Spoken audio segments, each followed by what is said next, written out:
Muy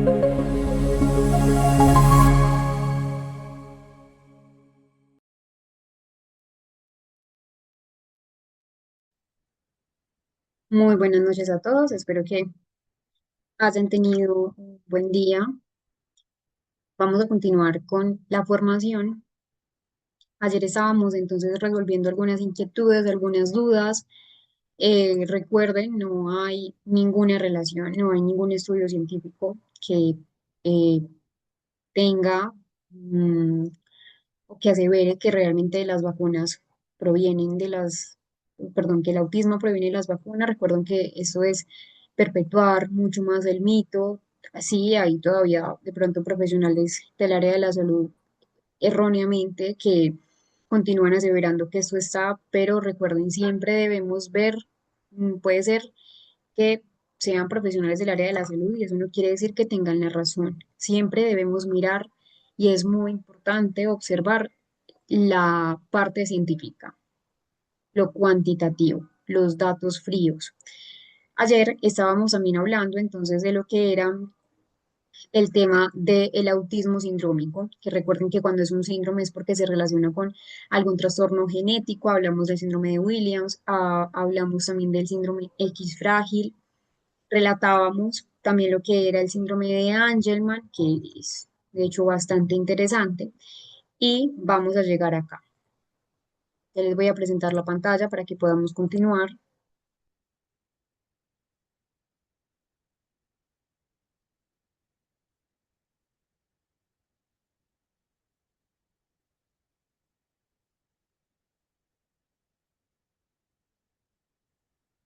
Tenemos acá entonces lo que sabemos del trastorno del espectro autista.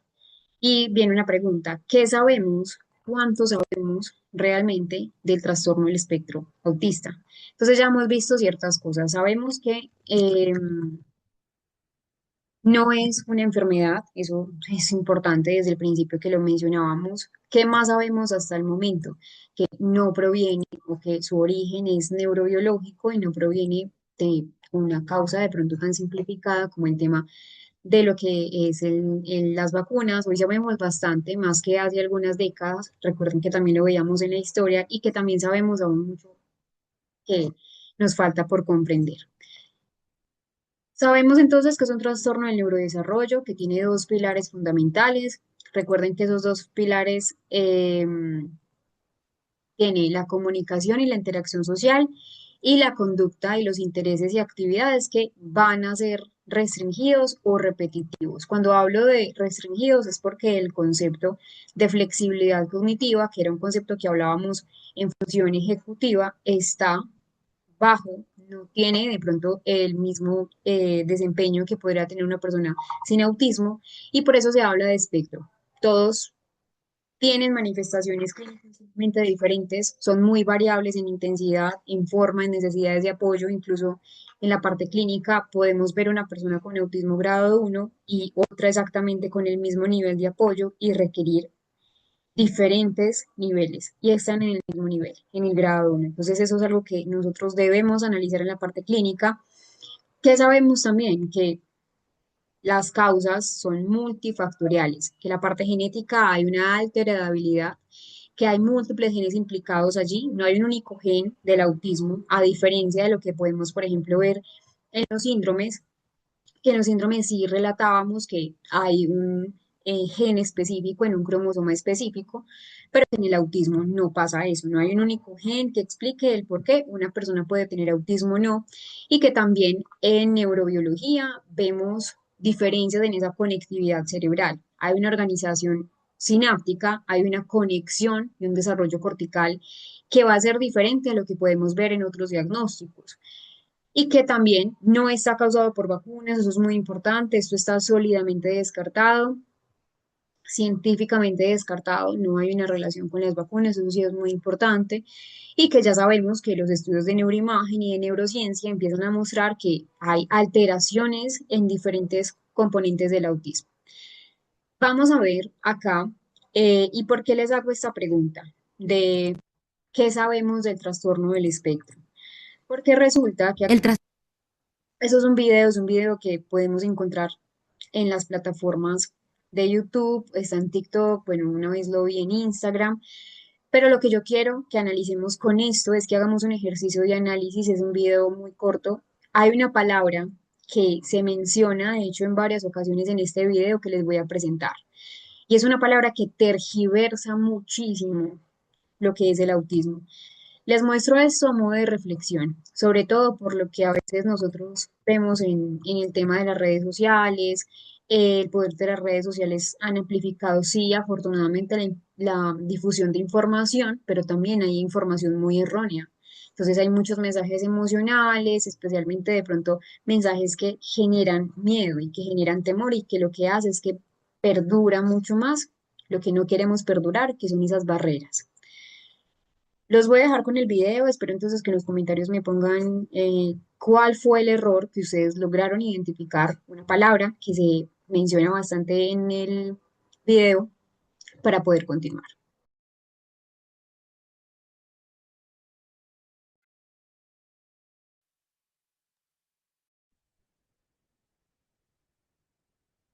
Y nosotros analizamos el video, exacto, Mar también nos lo pone acá, es la palabra que está mal usada, no es una enfermedad. ¿Y por qué les muestro esto? Porque em, el video está en YouTube libremente. Eh, Originalmente el video fue en el idioma inglés. En el idioma inglés no está la palabra enfermedad, hablan de trastorno, pero claro, a veces esa traducción de un idioma a otro cambia muchísimo. Y les muestro esto porque resulta que tuve una familia, tenían dos gemelos, los dos gemelos tenían trastorno del espectro autista y claro, la familia, los padres de familia estaban muy desesperados porque no sabían qué hacer, les habían dado principalmente un diagnóstico en otra institución de salud mental, pero no les habían explicado muy a fondo qué era el diagnóstico. Entonces la familia, muy preocupada, empezó a buscar en internet, empezó de pronto sin, sin una guía en dónde buscar, en qué páginas buscar o qué es lo que debemos encontrar y no, porque al fin y al cabo en internet vemos muchas cosas, muchas no son ciertas, otras sí, es saber cómo buscar. Y se encontraron con este video. Duraron mucho tiempo pensando que realmente sus hijos con trastorno del espectro autista, ambos tenían una enfermedad, hasta que ya llegaron a un grupo terapéutico, les explicaron un poco que el autismo no es una enfermedad, que tiene que ver con una conectividad diferente y el hecho de que sea diferente no es errada de lo que funciona a nivel cerebral y empezaron entonces a comprender un poco más, pero fue difícil para ellos dejar de ver el autismo como si fuera una enfermedad.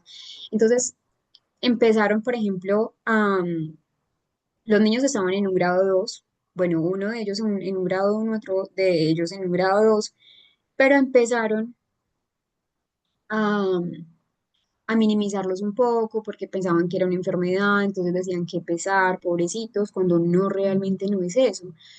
Entonces es importante saber que el diagnóstico debe ser un diagnóstico clínico y aparte de eso debe ser un diagnóstico explicado. Nosotros no podemos solamente decir, sí, tiene autismo, no. Y sí, busque en lo que sea en Internet. Algo muy importante es explicarle que el autismo no es un déficit, que el autismo es una forma de procesar diferente y el hecho de que sea diferente no quiere decir que sea incorrecto.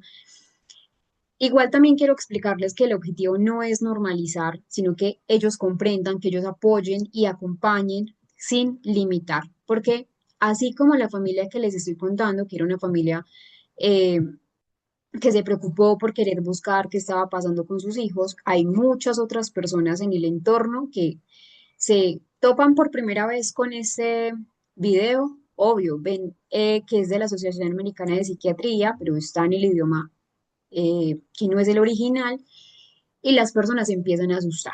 Entonces, importante saber, y este es como un recuerdo para saber que sí y que no. Y les menciono esto anterior para llegar a los mitos. Eso que no es el trastorno del espectro autista. Eso que a veces en muchas instituciones educativas, muchas clínicas, muchas personas todavía creen que es el autismo. Como el autismo ha pasado por tantos cambios, a nivel de diagnóstico, ha pasado por cambios también a nivel del nombre. Eh,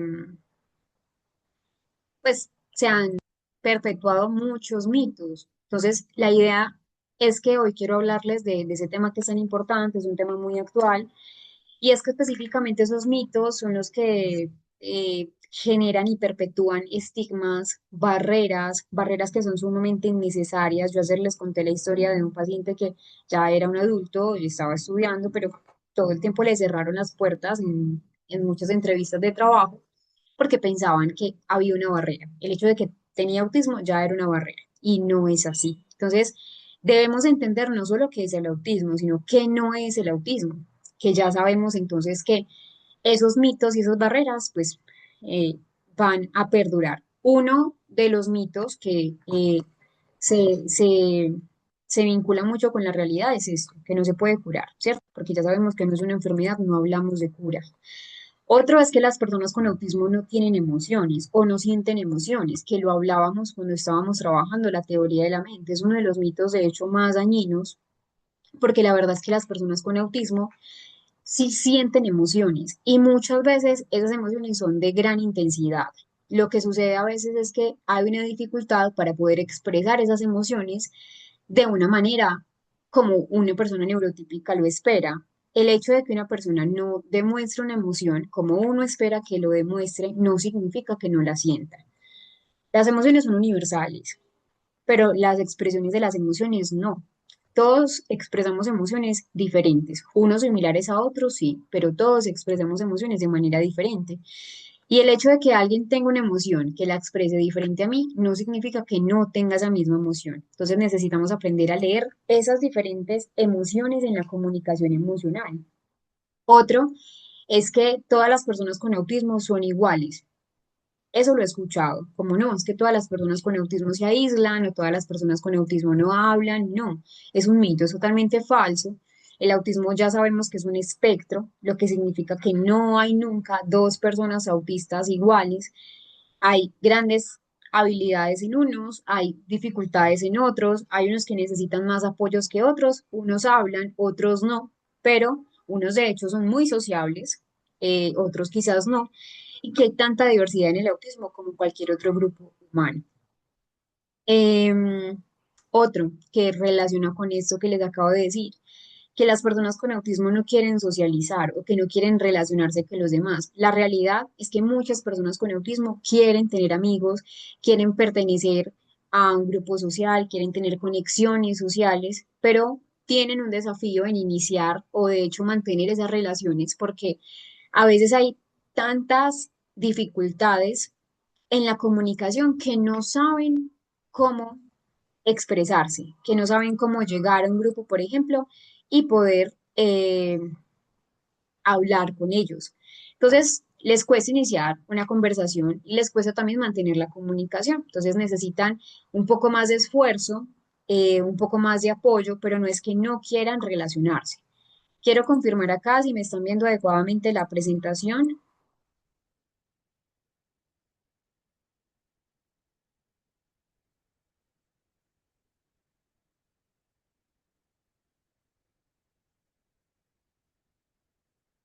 Sí, perfecto, muchas gracias. Creo que es la conexión de Ana que mencionaba que no veía bien la presentación.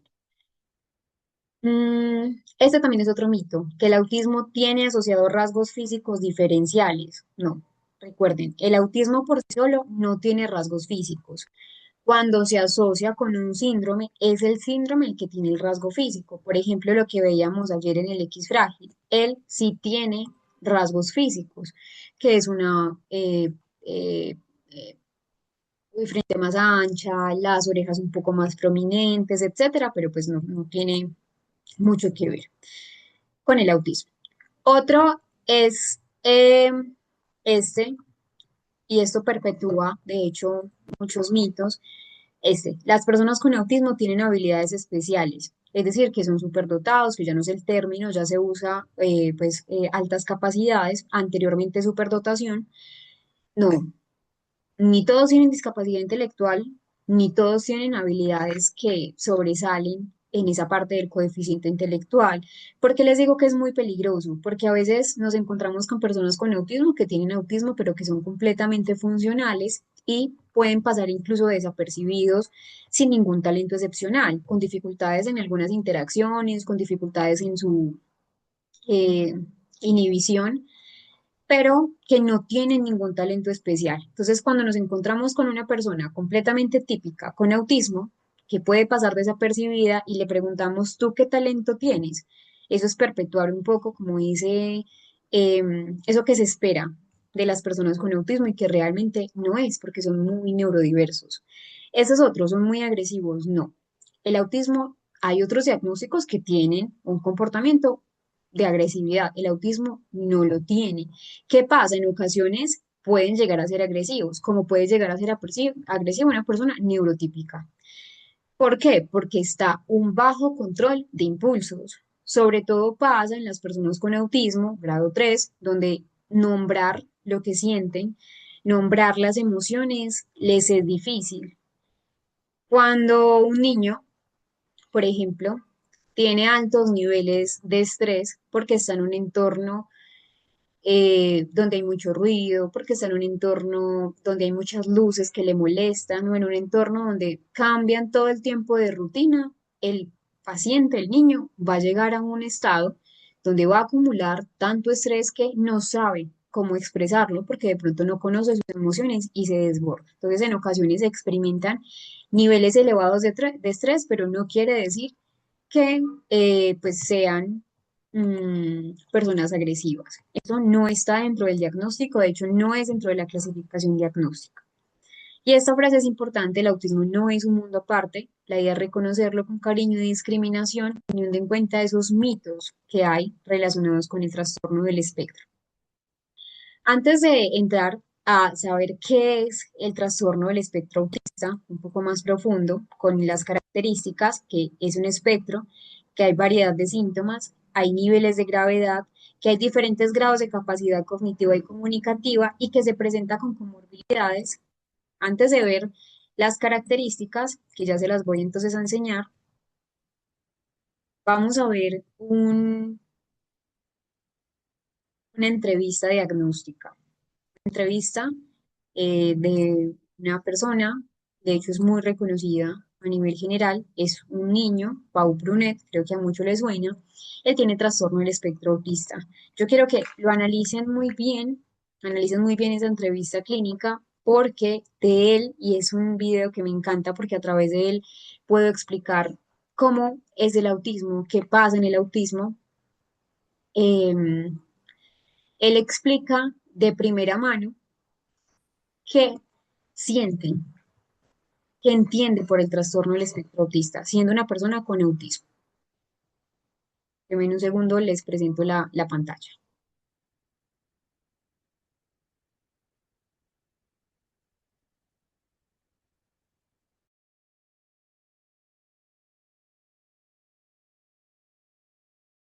Morning.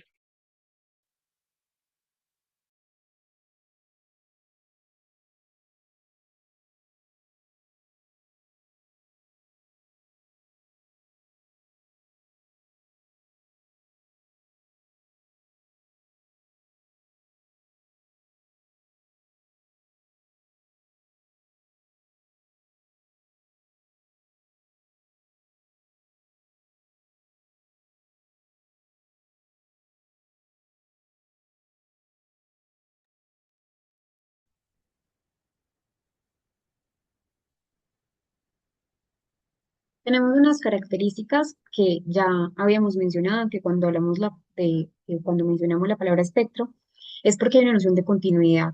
No hay un límite preciso entre el diagnóstico. Es decir, siempre deben cumplir pues esas características que les digo, que es la triada diagnóstica del autismo, las piedras angulares, pero que el espectro es porque se empieza a utilizar porque adopta una noción de continuidad. Hay variedad de síntomas, niveles de gravedad que son 3 y que hay diferentes grados de capacidad cognitiva y comunicativa.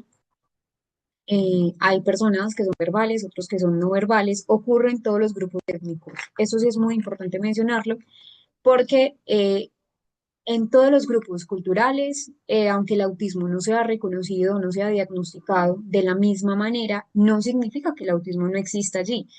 No significa que en el Congo no eh, haya autismo y no significa que en Inglaterra haya autismo y en Haití no, sino que hay factores culturales, hay factores sociales y hay factores también educativos que van a influir en cómo la persona percibe el autismo, cómo lo nombra. Por ejemplo, hay diferentes comprensiones de lo que es el diagnóstico. No en todos los países están igual de preparados para hacer un diagnóstico. Si nos vamos de pronto a un país recóndito en África, probablemente no tengan los mismos conocimientos que hoy en día tenemos, de pronto en Latinoamérica, que pues al fin y al cabo pues tenemos mucha influencia también de la parte científica, pues de, de- de intervenciones, de diagnósticos. Algunos, por ejemplo, no utilizan el tema autismo, sino que de pronto utilizan otro término y que pues también hay muchas comunidades donde hay mucho estigma hacia las diferencias del neurodesarrollo hoy en día, en pleno siglo XXI, es increíble, pero existe. Y que las familias pues a veces oculten esos síntomas por miedo al rechazo y no hay un adecuado diagnóstico. Entonces recuerden, el término espectro se adopta para dar una noción de continuidad donde se altera un conjunto de capacidades sociales, comunicativas y simbólicas, y las manifestaciones pues van a variar mucho de un nivel a otro, de una persona a otra. Esto ya lo habíamos mencionado, esto lo voy a pasar em, rápido. Ese es el resumen, que en la actualidad se desconoce una causa única, que una fuerte implicación genética, que hay interacciones entre diferentes genes y diferentes factores en el ambiente, lo que es la epigenética, y que tiene un origen neurobiológico. Por acá una pregunta. Ana Zapata nos dice, ¿un niño o una niña autista puede superar algún nivel diagnosticado con terapias? Sí, por ejemplo, hay personas que no es que desaparezca el autismo, no, sino que, por ejemplo, hay personas que en un primer momento fueron diagnosticadas con un nivel 2 y con apoyos adecuados, con una terapia interdisciplinaria, con constancia, puede pasar a un grado 1, sí, porque al fin y al cabo esos niveles no son em, absolutos, sino que pueden cambiar a lo largo de la vida. Hay pacientes, por ejemplo, que son diagnosticados con nivel 2, supongamos a los 5 años, y cuando tienen 20 ya son diagnosticados con un nivel 1 de apoyo porque han estado en terapias, han tenido un apoyo, han, han ido, por ejemplo, a intervenciones. Sí, sí, exacto. Por ejemplo, Ana, para las personas que nos ven en diferido, nos dicen, Ana Zapato. Lo pregunto porque he escuchado testimonios de niños autistas que fueron diagnosticados como no verbales y con el tiempo hablaron muchos, muchísimos. De hecho, hay muchas personas que al principio son no verbales y luego con apoyos adecuados iniciaron esa parte verbal. Sí. Vamos a hablar de las características. Entonces, hablamos de lo primero que son habilidades en la comunicación. Nosotros, como seres sociales, debemos hablar de una comunicación verbal y no verbal. Cuando hablamos de una comunicación verbal, hablamos de esas habilidades comunicativas, cómo nosotros comprendemos y utilizamos el lenguaje para podernos comunicar con los demás. Tener una intención comunicativa habla del lenguaje. Pero en el autismo, muchas personas tienen una capacidad lingüística muy buena, una capacidad verbal buena, una inteligencia verbal que puede estar incluso por encima del promedio, pero que la dificultad está cuando utilizan esa comunicación en el contexto social, es decir, una reciprocidad socioemocional. A veces no van a entender el chiste o la ironía o les cuesta entender algo de doble sentido y otras tenemos personas que son no verbales, donde ese lenguaje verbal no está o está parcialmente, o sus frases son muy inconsistentes o hablan con palabras sueltas. No como un estilo comunicativo, sino, por ejemplo, agua, vaso, etcétera, no una frase. Allí, en ese tipo de personas, hablamos de la necesidad de un sistema alternativo aumentativo de la comunicación, que son los SAACs. Los SAACs, SAAC, lo que hacen es, mientras se va estimulando el lenguaje, se va trabajando esa intención comunicativa a través de un sistema de pictogramas, a través de un sistema de imágenes que dan esa garantía de la intención comunicativa. Entonces, sustituyen y apoyan el lenguaje oral dentro del espectro, no son únicos y exclusivos del trastorno del espectro, es decir, los SAACs se utilizan principalmente en diagnósticos, por ejemplo, donde hay una dificultad en esa comunicación, pero no todas las personas con autismo son no verbales y no todas las personas que principalmente tuvieron un diagnóstico de autismo no verbal siempre serán no verbales. Como decía Ana Zapata en el comentario, es cierto. Hay personas que al principio son no verbales y que con estimulación y apoyo llegan a ser verbales. No todos, pero sí depende mucho de cada paciente y de las intervenciones que se realicen. Y la comunicación no verbal tiene que ver con emplear o extraer el significado de lo que son esos gestos, de lo que son las expresiones faciales, de lo que es la mirada, entonces saber si hay un ceño fruncido, saber que y extraer que posiblemente pueda estar molesto de las otras personas. Es decir, esto lo habíamos mencionado en el tema de la em, reciprocidad socioemocional, en esa parte también de la teoría de la mente, de extraer en otros el significado de su parte emocional.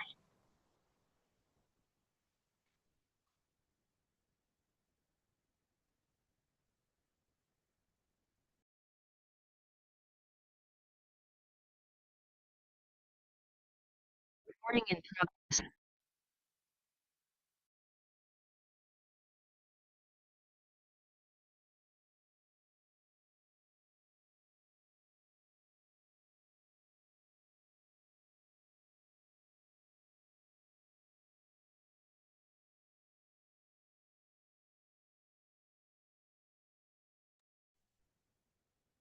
Ya tenemos habilidades para la interacción social, que es otro de los componentes que en el autismo tienen dificultades. Y es que algunas personas con autismo tienen dificultades en cómo iniciar o cómo mantener conversaciones, cómo desenvolverse en un entorno con amigos, cómo incluso pueden ser amigos cercanos y a veces les puede costar un poco. Y en situaciones puntuales, por ejemplo, a veces pueden tener acercamientos sociales que pueden ser para otros inusuales, como o acercarse mucho, o al contrario, o no acercarse tanto. eh, o de la forma en cómo reaccionan ante interacciones con los demás, problemas para adaptarse a un comportamiento en distintos contextos y en situaciones sociales. Y eso tiene que ver mucho también con lo que mencionábamos ahora, de teoría de la mente, cómo nos comportamos frente a situaciones que de pronto no están, no son previsibles, a situaciones que de pronto a veces son difíciles para ellos, que de pronto no son contextos usuales, adaptar su comportamiento, saber que de pronto nos comportamos diferente en el colegio, a cómo nos comportamos en la casa o diferente a cómo podemos expresarnos cuando estamos hablando con los demás. Hay otro del tercero y son dificultades para comprender las reglas sociales no escritas. Una regla social que no está escrita, hay muchas, no son sancionables, eso no es una norma como tal, pero una regla social no escrita es, por ejemplo, poder combinar las prendas de vestir acorde a la situación o combinar una prenda de vestir acorde pues como al clima, a cómo está el clima en general. Entonces una persona puede, por ejemplo, utilizar, no sé, un pantalón café con una camisa verde, con un sombrero de color naranjado, con una media, no sé, amarillo. Y eso en general, pues de pronto depende de la cultura, pero Latinoamérica, por ejemplo, es una cultura donde tiende, por ejemplo, a ser muy sancionable cuando alguien no es acorde a lo que la sociedad espera de cómo es la vestimenta. Entonces, es ese tipo de cosas. Un ejemplo, las reglas sociales no escritas es llegar a un lugar y saludar a todos, o irse de un lugar y despedirse de todos. Pues al menos no de todos, pero sí decir adiós, etcétera. Pueden ser que a veces ellos pasen como personas em, sin una educación formal o sin, pues mal educados, como decía tradicionalmente, pero que no lo son. Son normas sociales que a veces ellos pasan por alto porque no les ven necesidad. De hecho, el ejemplo que les digo del paciente que no combinaba la ropa, él me decía es que mm, me parece que es una pérdida de tiempo incluso yo combinar las prendas de vestir porque mm, pues me parece perder tiempo en el sentido de que pues a veces no lo ve necesario. Entonces son ese tipo de cosas, o como les digo, entrar de pronto a una habitación y no saludar, o retirarse de la habitación y no despedirse, pueden ser obstáculos que a veces en esa interacción social una persona puede juzgar sin saber previamente que de pronto la persona tiene autismo, y pasa mucho. De hecho, muchos pacientes me han dicho es que a veces paso o a veces las personas me dicen que no tengo una educación porque no saludo, porque no me despido, pero no lo hacen de manera intencional. Hay dificultades para entender o expresar las emociones de forma ajustada al contexto o de forma ajustada a lo que es la situación. Cuando me refiero de forma ajustada a la situación, puede ser, por ejemplo, que a veces reaccionan de manera muy exagerada, que no reaccionan o que no muestren pues una parte emocional y eso tiene que ver con una palabra que es una alexitimia. La lexitimia no es propia del autismo, es decir, no es que solo sea única y exclusivamente del autismo, la lexitimia es un rasgo, no es un diagnóstico, es un rasgo, que es una dificultad para qué, para poder identificar, para poder diferenciar, para poder describir las propias emociones. No solo las propias, sino poder identificar incluso las emociones en los demás. Entonces, cuando hablamos del autismo, hablamos que en las personas con autismo que cursan con el exitimia, les cuesta entender. Una cosa eh, es decir, en personas con autismo la lexitimia es muy frecuente, pero no son lo mismo. No es que toda persona con autismo ya tenga lexitimia. Eso sí quiero que lo tengan muy claro, porque no se trata de eso. Y que la lexitimia no es única y exclusiva del trastorno del espectro. De hecho, hay una alta coexistencia. La mayoría de personas con autismo presentan rasgos alexitímicos, eh, pero no es un criterio diagnóstico del autismo. Hay personas que tienen alexitimia, otros que no. Y que también, por ejemplo, la lexitimia puede aparecer en personas neurotípicas sin tener un diagnóstico. Muchos de los problemas o muchas de las dificultades que nosotros encontramos en el autismo, que es el tema, por ejemplo, de la empatía afectiva, ya hemos entendido tres puntos claves de la empatía: una empatía cognitiva, una empatía afectiva y una empatía de la acción o compasiva, tienen que ver con la lexitimia, ese reconocimiento emocional, y se explican por esa lexitimia como tal. En el autismo, poder nombrar una emoción, poderle dar un nombre a lo que sienten, por ejemplo, me siento mal porque, y a veces dicen, no sé por qué me siento mal o no sé qué tengo, no sé por qué me siento así, eso es alexitimia, es decir, es no identificar adecuadamente, poner un nombre a lo que sienten. Hay mucha dificultad en eso, también hay mucha confusión entre sensación corporal, entre emoción. En el video que vimos ahora, en la entrevista que vimos ahora con Pau Brunet, que le recomiendo mucho, de hecho, pues como su perfil, él es un niño español, donde todo el tiempo pues está hablando en primera persona de autismo, él nos decía, es que yo no sé muchas veces eh, mi sensación corporal, entonces si tiene dolor de estómago, a veces lo puede confundir con ansiedad y no es lo mismo.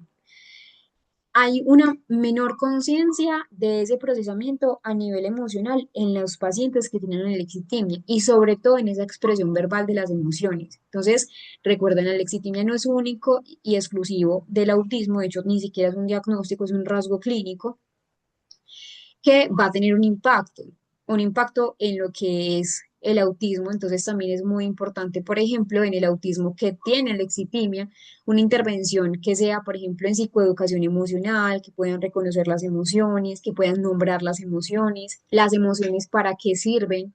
Las emociones todas son funcionales, todas. Para algo tenemos una emoción de asco, para algo tenemos rabia, Por ejemplo, en pacientes que son más pequeños o incluso los adultos, cuando hay dificultades en ese reconocimiento de las emociones, la película, que es muy famosa, o que fue muy famosa intensamente, sirve mucho para que ellos puedan saber para qué sirve una emoción, qué es una emoción, y pues el trabajo con las emociones básicas y luego las emociones más complejas va a mejorar bastante. Igual también esa lexitimia desemboca en problemas de regulación emocional. ¿Por qué? Porque hay una dificultad para identificar emociones y si yo no sé qué emoción estoy sintiendo, pues la persona va a tener un problema también para poder regularlas y que a veces se manifiesta en reacciones que son emocionales, que son sumamente intensas y que a veces son inesperadas y no logran controlar. Entonces el tema de la lexitimia, em, sí, no veo tu nombre. Ah, bueno, Manuel Herrera nos pregunta, buenas noches, sabemos que las personas con autismo en su mayoría entienden todo literal y no entienden frases de doble sentido. Esto puede regular, ¿Eso se puede regular por medio de las terapias? Sí, de hecho hay entrenamientos específicos que se llaman lectura de la mente, estimulación en esa parte a nivel de la cognición social, sí, se puede mejorar. Bueno, y que lo que les mencionaba, la lexitimia también desemboca o contribuye a que las personas con autismo tengan desafíos sociales, porque las emociones hacen parte de, de nuestra dinámica todo el tiempo. Nosotros todo el tiempo estamos, Las eh, personas con autismo no todo el tiempo estamos trabajando con, con ese tema de las emociones, leer las emociones en el otro, entender el por qué el otro está de una manera y no de otra. Este video que vamos a ver va a poner en contexto esas dos características que vimos a continuación. Hace parte del grupo de videos de una fundación que es la Fundación Orange para el trastorno del espectro autista. La fundación lo que hace es una serie de videos para poder que las personas neurotípicas que de pronto no conocen el contexto del autismo lo puedan comprender un poco más. Recording in progress.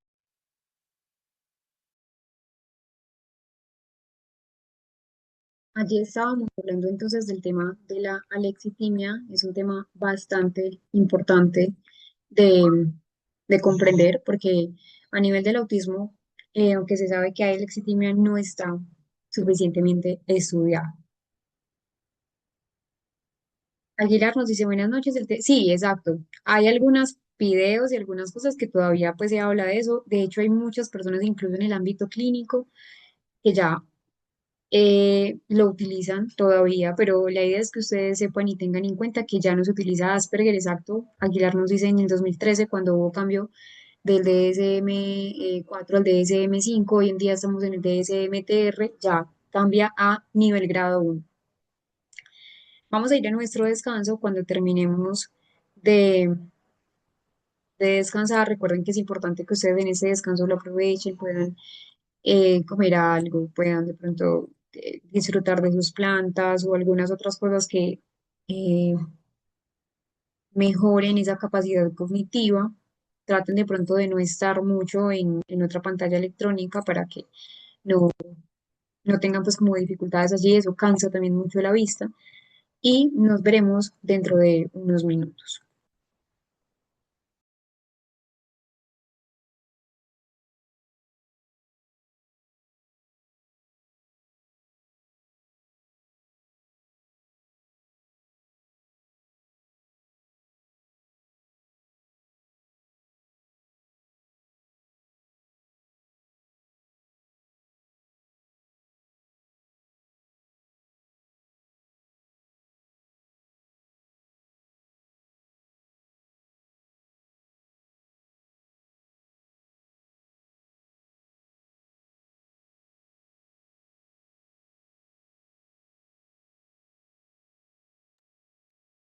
Bueno, tenemos también esa forma de pensar y de comportarse. Las personas con autismo tienen dificultades, ya sabemos, en poder comportarse de forma flexible o comportarse según lo que quizás el momento lo necesita, pues es importante también ajustar ese comportamiento, tiene que ver también con flexibilidad, cambiar, por ejemplo, su comportamiento momento en el que están y que a veces cambiar de rutina, cambiar de estrategia es sumamente desgastante para ellos. Depende también de ese nivel de trastorno del espectro autista. No a todas las personas con autismo van a tener esas mismas dificultades en, en los ámbitos de la vida, pero sí van a generar cierto grado de malestar, angustia o ansiedad. Entonces pueden tener una insistencia en que las cosas sucedan siempre de la misma manera o de pronto todo mucho más mínimo de intereses específicos y de comportamientos específicos.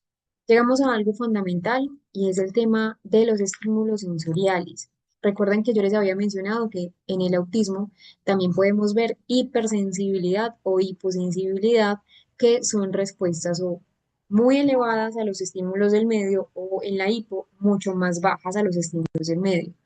Entonces, ¿qué entendemos por esas sensibilidades diferentes? En general, en el trastorno del espectro autista, las sensibilidades van a cambiar. El tacto, el gusto, el olfato van a variar de una persona a otra. No todas las personas tienen las mismas sensibilidades. Cuando hablamos de hipersensibilidad, hablamos de que es una respuesta amplificada, es una respuesta intensificada a los estímulos del medio, a los estímulos sensoriales. Todo entra por nuestra vía sensorial, todo entra por nuestra vía sensitiva y en el autismo,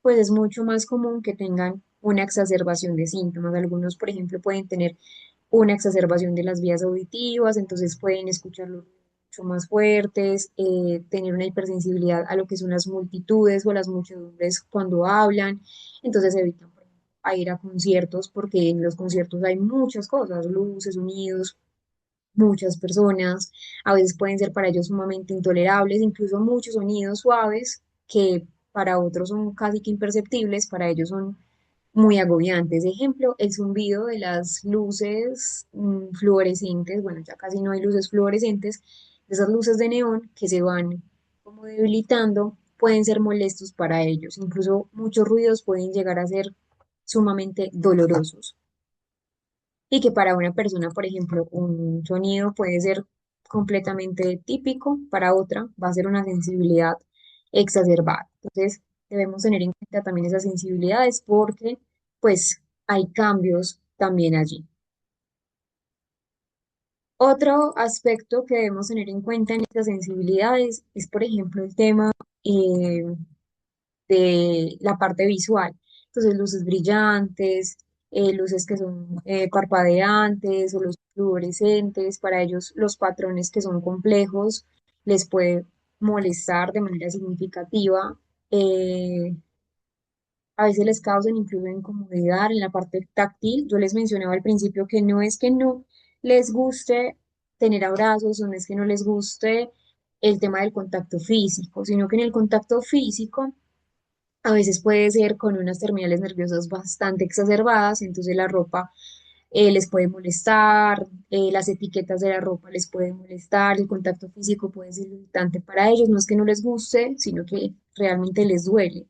La parte olfativa, entonces olores fuertes o perfumes o productos de limpieza que usualmente son muy fuertes, y la parte gustativa, también la parte olfativa y gustativa, traen ellos dificultades, por ejemplo, a la hora del tema de las comidas. Entonces, una selectividad alimentaria que muchos pacientes con autismo tienen y que también la idea es que se realice un acompañamiento médico y un acompañamiento de nutrición para trabajar esa hipersensibilidad a la comida, porque a veces también empiezan a tener un problema de desnutrición, no porque no se les dé alimento en la casa, sino porque a veces hay alimentos en que son necesarios y no consumen y se limitan a ciertos. Y la hiposensibilidad es todo lo contrario. Antes es una respuesta sumamente reducida o incluso en muchos pacientes una ausencia completa de estímulos sensoriales. Cuando hablamos de una persona con autismo que tiene hipersensibilidad, buscan estímulos intensos para poder sentir algo. Entonces, por ejemplo, en la parte auditiva, lo que hacen es buscar sonidos muy fuertes buscan ruidos muy intensos para poder estimularse o la parte visual se quedan y se quedan mirando estímulos brillantes o luces parpadeantes o, de manera prolongada en el tiempo. En la parte táctil también pueden tener un gusto por la presión, por ejemplo, la presión táctil. De hecho, hay muchas herramientas compensatorias sensoriales como chalecos de peso para que les puedan dar seguridad. La parte olfativa también pueden buscar intensamente olores que para otras personas pueden ser sumamente irritantes o sumamente intensas y en la parte gustativa también. Al fin y al cabo, todas esas hipersensibilidades o hiposensibilidades van a traer una consecuencia en el comportamiento y van a traer una consecuencia en la calidad de vida de las personas con autismo, porque imagínense uno todo el tiempo estar queriendo buscar pues como un estímulo sensorial intenso para poder sentir algo o por el contrario, no poder estar en una muchedumbre o no poder estar en un entorno con mucho ruido porque hay una hipersensibilidad.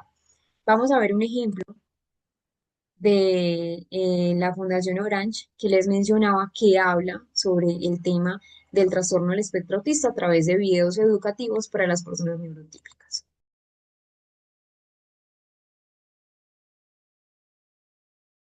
Morning.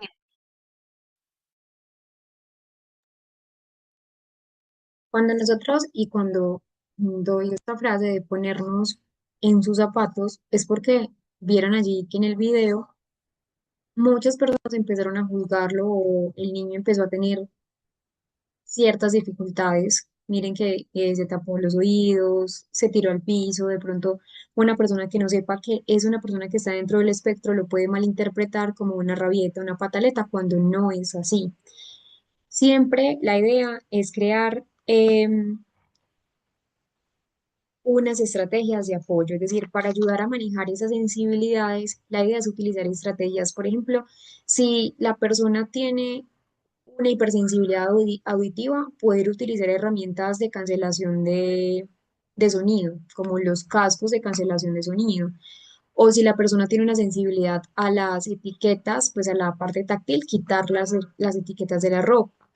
Eh, o tener juguetes sensoriales, o proporcionar de pronto el nivel de estimulación que necesitan, que es adecuado cuando son hiposensibles, y esa creación de estímulos sensoriales, de entornos sensoriales. Muchas veces en las instituciones educativas, en un entorno académico, no nos damos cuenta como docentes que hay en el entorno de muchas eh, cosas que al fin y al cabo van a molestar a la persona con autismo, la iluminación, los niveles de pronto de ruido. La idea es tener una buena disposición de los espacios para minimizar esos estímulos abrumadores, pero siempre debemos contar con lo que son las terapias ocupacionales, porque en las terapias ocupacionales, los terapeutas ocupacionales lo que hacen es tener unas estrategias de manejo.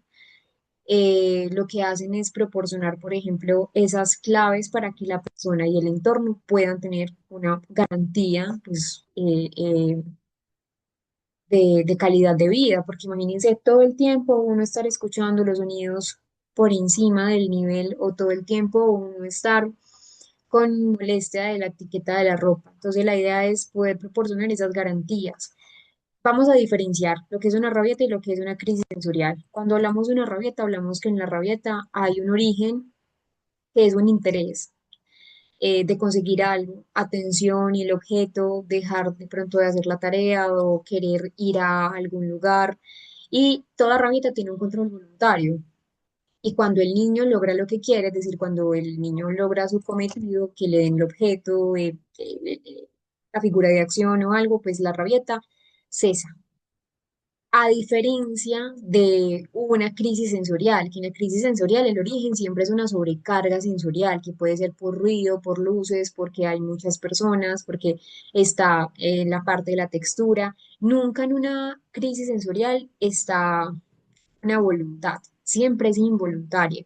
El niño no puede controlar su reacción, a nadie le gustaría tener una crisis sensorial porque escucha los sonidos muy fuertes y el objetivo no está claro, no hay un objetivo en la crisis sensorial, es una reacción de un malestar interno que no se busca manipular, mientras que en la rabieta sí se busca manipular, se busca tener una respuesta, como les digo, un objeto, obtener, no sé, algún regalo. En la crisis sensorial, no. Pueden parecerse, sí.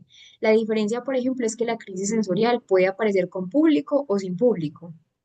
Una crisis sensorial puede darse cuando el niño está solo, porque depende de esa capacidad del sistema nervioso de autorregularse y eso no depende si hay personas en el espacio o si no hay personas en el espacio, mientras que una rabieta, como muchas veces es una conducta con un interés manipulativo, el hecho de que exista público va a generar que se intensifique. Si hay personas observando el niño tener una rabieta, por ejemplo, un niño en un supermercado, que quiere que le compren un chocolate y no se lo pueden comprar o no se lo compran, pues se intensifica. Entre más personas estén, más llora porque el niño, al fin y al cabo, sabe, comprende que muchas veces y porque le ha funcionado previamente, que si le dan el chocolate deja de llorar y la rabieta calma. Entonces es una estrategia útil de manipulación, pero en una crisis sensorial no. En una crisis sensorial puede el niño estar en la casa solo con un padre de familia, allí no tiene público, solo está el padre y no busca una conducta manipulativa, solo es una forma de poder regular esa parte de estrés del sistema nervioso central, de poder regularse. Y una estrategia muy útil, por ejemplo, en la rabieta es poner límites. El manejo conductual, establecer unos límites que sean claros, consistentes, no una vez sí, otra vez no, una vez sí, otra vez no, no. Los límites siempre deben estar y que también sea ignorar el caso que se puede ignorar, no una crisis sensorial, una rabieta. Y en la estrategia útil, por ejemplo, de una crisis sensorial, es retirar todos los estímulos que nosotros empezamos a analizar que desembocan en una crisis sensorial en el niño. Entonces, técnicas de regulación sensorial van a ser mucho más trabajables. Algo importante y es, bueno, cómo manejar una rabieta. Las rabietas, recuerden que son comunes de pronto en niños un poco más pequeños. No quiere decir entonces que una persona con autismo no pueda tener una rabieta porque siempre es una crisis sensorial. No, hay niños que tienen rabietas y que también tienen conductas manipulativas, pero que también debemos saber qué proviene de una crisis sensorial, qué viene de una sobrecarga involuntaria y qué proviene de una rabieta. Hay niños con autismo que también pueden tener rabietas manipulativas y que la idea es que también se trabaje. ¿Qué se puede trabajar o cómo se puede manejar una rabieta? Son muy comunes, bastante comunes, pero se pueden prevenir y se pueden manejar con límites claros y unas estrategias de crianza. Entonces, rutinas claras, límites. Las normas son importantes. Muchas veces las rabietas se incrementan porque no hay unas normas puntuales o porque las normas se flaquean. Entonces, hoy sí, mañana no. Si uno ve las normas gubernamentales, y acá estoy haciendo una analogía, pero para que me comprendan, no es que una persona cometa un delito, y no lo estoy comparando, pero no es que una persona cometa un delito y una vez castigan a una persona y luego otra vez a otra persona, no. O comete un delito una vez y a la otra vez no lo castigan, no. Los límites siempre debe ser claro, porque al primer em, cuando un padre de familia flaquea y rompe un límite, esa ruptura de límite permite que el niño crea que los otros límites no van a estar instaurados. Entonces, un límite siempre debe ser claro, un límite siempre debe ser consistente. A veces hay límites que como padres de familia les cuesta a los padres porque dicen que pesar, démosle un chocolate, no. Entonces, pues sí, o sea, hay veces que sí, pero no siempre cuando tengo una conducta manipulativa y no todo el tiempo que el niño lo pide. Entonces, diferente manejar eso a una crisis sensorial, porque una crisis sensorial es sumamente difícil manejar. Nosotros no podemos cortar una crisis sensorial, porque eso depende de cómo el sistema nervioso de cada niño o de cada persona con autismo se autorregule. Hay personas que tardan 15 minutos, otros 5 minutos. El niño no puede controlar lo que está sintiendo, nosotros tampoco.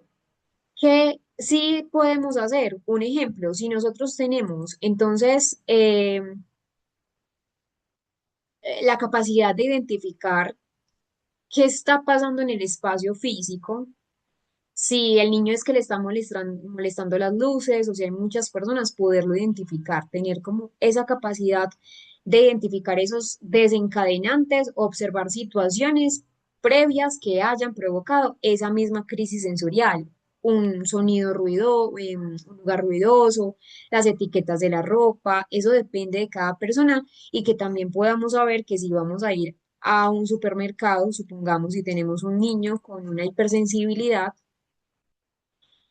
auditiva o visual, pues en los supermercados tenemos muchas cosas, luces, la caja registradora que suena todo el tiempo, muchas personas. Entonces, no se trata de prohibir al niño que o no llevarlo nunca a un centro comercial o a un supermercado, no, sino poderle dar esa garantía de un entorno protector con gafas oscuras o con pues, lentes oscuros o con protectores auditivos para mitigar ese impacto. Y van a ver que esas crisis sensoriales se regulan mucho más. Entonces, importante tener en cuenta esa parte de las crisis sensoriales, porque a veces no nos damos cuenta y son sumamente trabajables cuando ya lo logramos identificar. Al principio cuesta saber si, y por eso se hace una evaluación para saber si hay una hiper o una hiposensibilidad. Acá el apoyo de los terapeutas ocupacionales es más que importante porque ellos también nos apoyan en ese paso. Veamos esos signos de alarma del autismo. Entonces, existen unos signos de alarma que se deben tomar en cuenta a la hora de trabajar con las personas con autismo cuando tenemos una sospecha. Yo les voy a mostrar una lista de algunos ejemplos de tipos de comportamientos que se van a observar con mucha frecuencia en personas diagnosticadas con trastornos del espectro autista. Algo que sí quiero que tengan muy en cuenta es que no todas las personas con el diagnóstico de autismo, van a tener los comportamientos que les voy a mencionar a continuación. La mayoría van a tener estos, sí, pero que no son los únicos que vamos a trabajar para un diagnóstico. Veamos antes de los 12 años. Ya antes de los 12 años podemos ver componentes como, por ejemplo, el tema de la socialización, el tema del lenguaje, el tema de pronto de las conductas repetitivas que ya pueden estar mostrando. Acá son signos que no son diagnósticos en sí, pero que nos indican ya que si la persona lo tiene, pues muestra una necesidad de una evaluación mucho más especializada. Si antes de los 12 meses, es decir, del 0 a 1 año, el niño no responde al nombre a los 9 meses, es una señal de alarma, que los niños ya antes de los 9 meses están mostrando una respuesta al nombre, ya saben que se llama Juan, Pedro, María, y así no sepan su identidad, ya han asociado que cuando dicen Pedro, es Pedro, es él y que es hora de comer. Por ejemplo, Pedro, vamos a comer, ya él sabe que él es Pedro, que ese sonido, esa fonología tiene que ver con su nombre. Si no mantiene un contacto visual, ya más o menos aproximadamente a los 12 meses, el niño ya debe estar en un contacto visual. O si ese contacto visual es nulo o escaso, pues empezar a mirar qué está pasando. Como les digo, no necesariamente es autismo, pero sí es saber que algo puede estar pasando en ese proceso de neurodesarrollo. Lo mismo cuando los niños tienen una falta de sonrisa social, que es lo primero que se adquiere en ese neurodesarrollo social, en esa socialización. La sonrisa social es típica, típicamente baja en personas con autismo al principio, es decir, no hay un buen desarrollo de la sonrisa social, eso tiene que ver con reciprocidad socioemocional, con el desarrollo social. Si, por ejemplo, no balbucea, si no tiene, no hace gestos, si no saluda con la mano, este saludo de acción de despedida es más que importante. Si, por ejemplo, no imita expresiones faciales o gestos simples, también empieza a ser una señal de alarma importante que debemos empezar a trabajar. Si entre los 12 y los 18 meses sigue sin identificar su nombre, sigue sin sonrisa social. Si, por ejemplo, en esa edad, en esa etapa, no señala para mostrar algo que le interesa, es decir, para mostrar algo que quiere, así, por ejemplo, no hable, pero que al menos se comunique a través de gestos también, pues hablamos de un gesto que es lo protohiperativo y lo protodeclarativo, que es esa forma de comunicación a través de señalar. Si, por ejemplo, no dice palabras sueltas antes de los 16 meses, es un indicativo que algo en ese neurodesarrollo del lenguaje no está bien. Si no responde al nombre, si no señala, si tiene una resistencia extrema a los cambios. Y si un niño, por ejemplo, presenta varios de estos síntomas, por ejemplo, de forma persistente, no necesariamente tiene autismo. Eso quiero que sí lo tengan muy claro. Pero que sí se va a recomendar que la persona que sea el cuidador principal sepa que no son típicos del neurodesarrollo y que puedan entonces derivar o asistir a una consulta especializada por un pediatra, por un neuropediatra, por un neuropsicólogo infantil y que pueda saber si realmente hay autismo o no. Una pregunta que siempre me hacen es a qué edad empezar a diagnosticar el trastorno del espectro. Alrededor de los 36 meses ya se está empezando a diagnosticar, pero hay pruebas como el A22 que a los 12 meses, a partir de 12 meses, es decir, al año, ya se puede estar trabajando con esa prueba.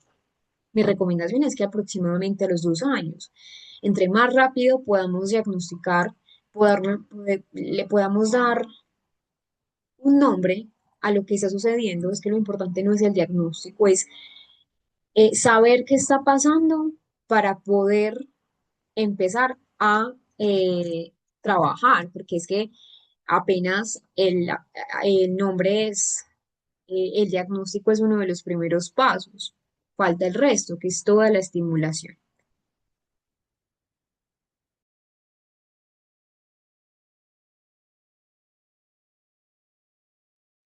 Morning and Con ese tema de lo que son los comportamientos de comunicación e interacción social, también a menudo pueden hablar largo rato sobre un mismo tema, que les gusta, que prefieren, y a veces no permiten que otros tengan esas oportunidades de poder responder, o a veces no se dan cuenta que su interlocutor realmente no tiene un interés o hay una indiferencia en los temas que está hablando.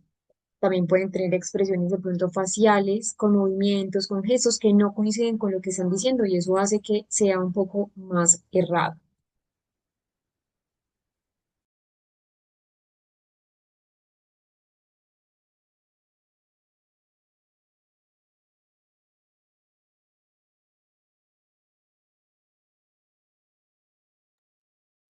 Mañana tenemos nuevamente clase, sábado.